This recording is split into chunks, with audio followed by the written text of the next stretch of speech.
Well, let's talk now to Charles Jenkins, who's a Western European analyst with the Economist Intelligence Unit and joins me now from our central London studio. Thanks so much for joining us. Good evening. Let's start with Ireland. How differently is the crisis in Ireland playing compared to that in Greece?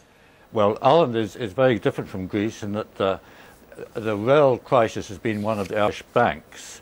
They have a difficult fiscal situation, but they were getting on top of that, but they've been completely undermined by the collapse of most of the Irish banking sector, and that is what has added to more than double their deficit to 37% this year, and made them, in the end, reluctantly request aid from Europe and the IMF. I mean, is there a feeling that proper structural reform in Ireland is going to take a lot longer in the longer term?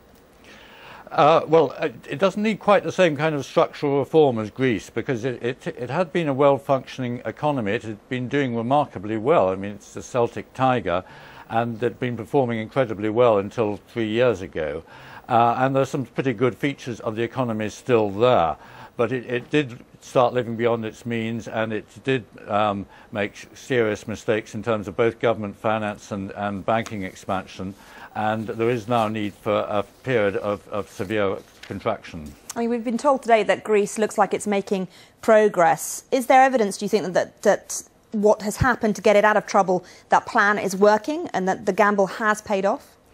Well, I think it's too early to say the gamble has paid off. It's unfortunately got a 5-year marathon to run, and it's just run about the first 6 months of it. But it's done quite well during that period, I think it has to be said, and it seems that it will get its deficit down from 15.4% on the latest estimate last year to about 9.4% this year, 6 percentage points, which is a lot more than almost any other country in the European Union.